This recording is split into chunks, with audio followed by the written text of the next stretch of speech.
Food is something that everyone needs for to survive. It is also an issue for some people. Obesity and anorexia are forms of eating disorders. Obesity used to be a personal issue that can be dealt with diet, exercises, and more. Now it is something that concerns all of us. The government could be imposing taxes on all bad food, but I personally think that it is not a good idea.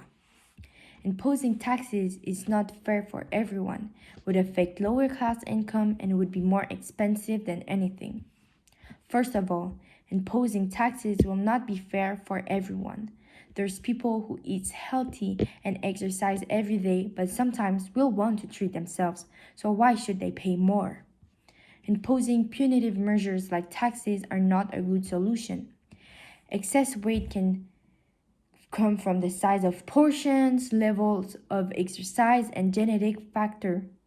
The consumption of non-healthy food when balanced with other food and exercise will not lead to a person being overweight or to poorer health. No food or drink can be held responsible for weight gain. The dose-response relationship for sugar varies from people to people depending on their metabolisms, lifestyle, and health. Taxes cannot control that. Someone facing critical risk pays the same sugar tax rate as someone who has minimum ones. That's what taxes can only do. Mexico, for example, is one of the countries who taxes sweetened drinks based on their volume, a peso per liter. That encourages clientele to reduce how much they drink but does not encourage less sugary alternatives. Juice can seem like a healthier version of a soft drink, but in reality has as much sugar in it. Second of all, most of lower class people depends on fast food for their nourishment. Not everyone can afford buying healthy food, vegetable, and more. A number of studies have found that diets of less healthy food options are less expensive than diets of healthier food options. Taxes on less healthy food options will have an benefiting effect on lower income people. There will be less money in their pockets to spend on food, and it will not push them to go for fruits or vegetable, but for something with lower quality, that means cheaper. Tax on sugar sweetened beverage would be more regressive than anything, imposing more than 4 times as much burden relative to income on people on the bottom fifth of the income distribution as on those in the top fifth.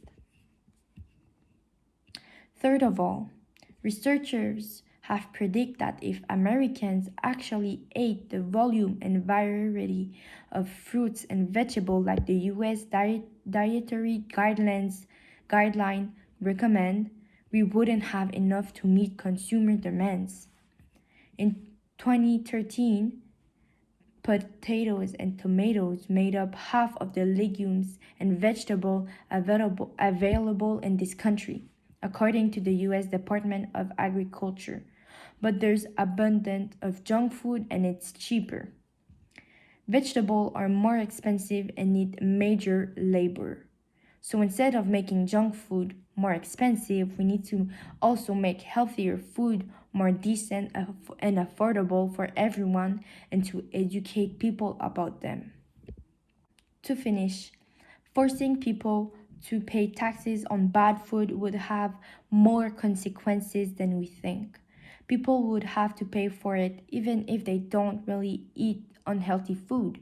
Lower income people would suffer from it, and surviving on healthy food would be costing a lot of money. Junk food is not even worth paying more. We should just make healthy food more affordable. There's solution to healthy food like making people grow their own vegetable, but also not everyone has a garden to do so. If we need to tax all unhealthy food, that means we should tax restaurants and ice cream shop and more.